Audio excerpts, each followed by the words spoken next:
Welcome all to another Whiteboard Wizards video.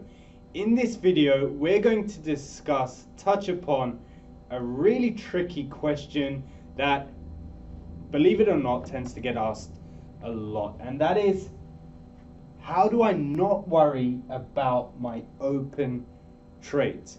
So you're in the market, you're trading, you've got open exposure on, and automatically that brings an emotional attachment to your trading, especially when you're in the live environment and you see your numbers going higher and lower, profit, loss, whatever it may be. You want to know, how do you not worry about your open trades? Now, there are various factors or elements to answer this question, but ultimately it all depends on you as a trader, your risk ethos, and also how gentle you are with yourself when you're trading.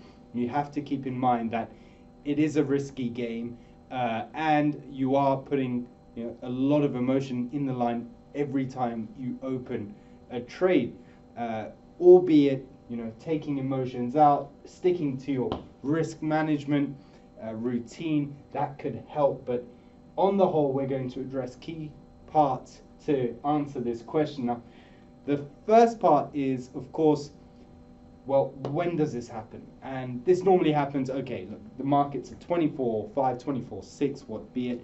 You're not going to be there for the entirety of the market open, let's be real. I mean, we speak to clients who literally try to stay awake to keep track of everything that's going on and keep looking at their phone, but the reality is you may have a day job, or you may be looking after the kids or doing things over the weekend and not enough time to look at your open trade. So the idea is, stick to your trading plan.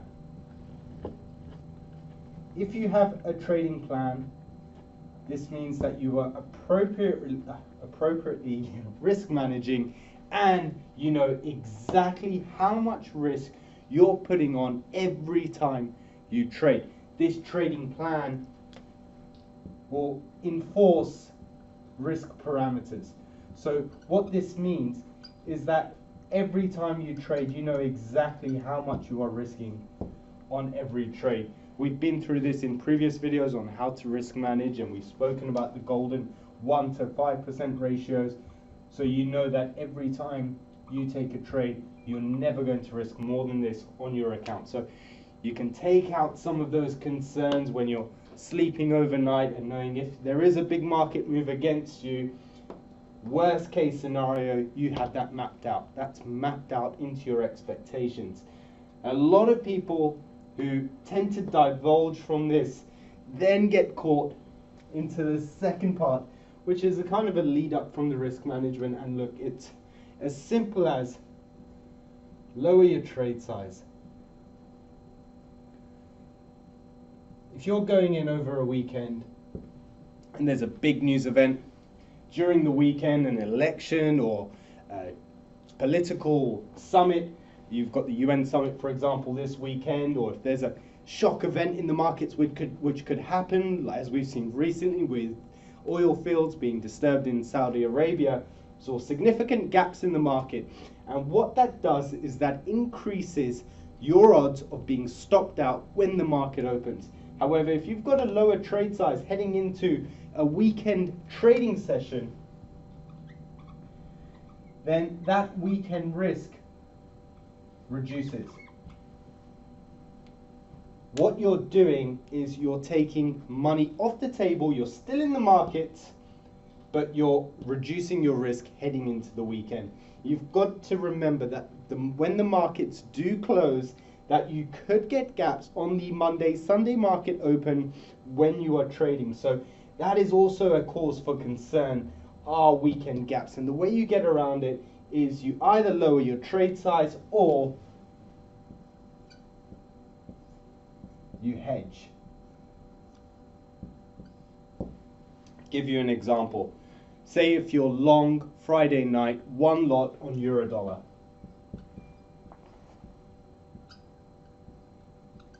And you're a bit concerned about weekend events that are forthcoming, but well, as the market closes. So what do?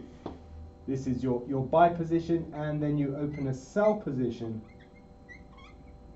on the euro dollar for the weekend. Best case scenario, no market gaps, moves continuously in line with the trend.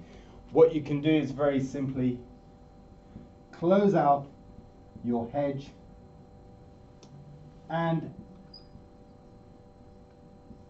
allow your initial buy position to continue trading.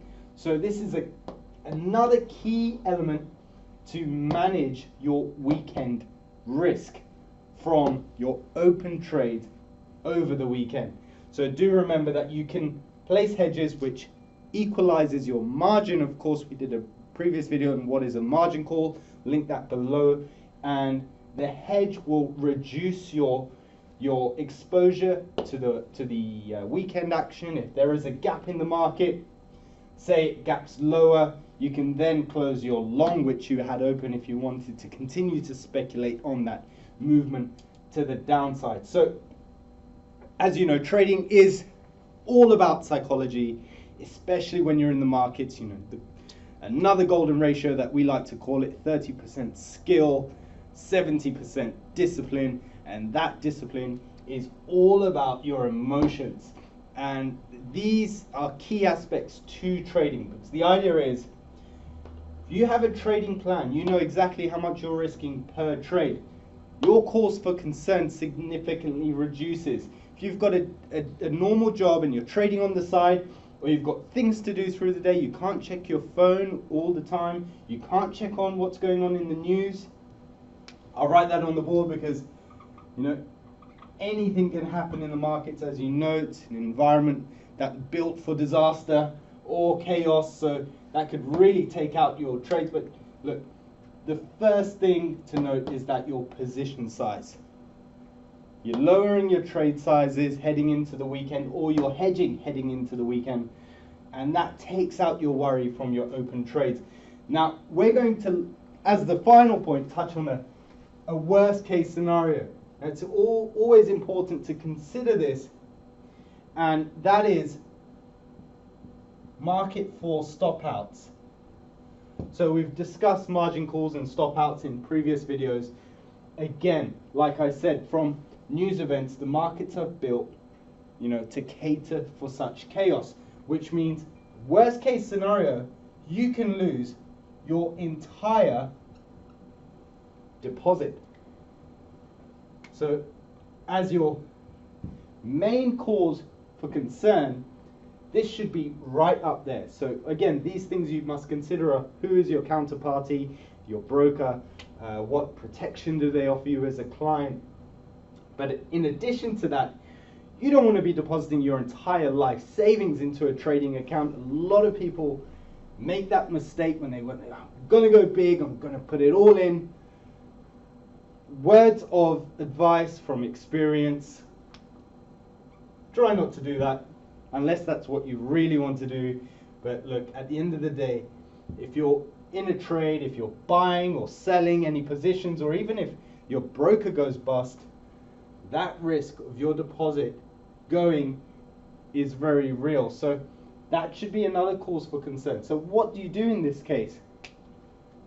Well, if you wanted to, depending on how much money you have, of course, available or liquid, what I would suggest, or what you could look at, is not keeping so much money with one broker. So you diversify your portfolio. This could be in different asset classes, or this could be with different brokers. So do keep in mind all of these aspects when thinking about not worrying about open positions. As we know, there's lots of cause for concern in the market, and depending on how emotionally attached you are to your trades, these are things that you should consider when trading the FX markets at any time. So I do hope you've enjoyed this video. Click the subscribe button up there, like, comment, and for any questions, do let us know. All the best.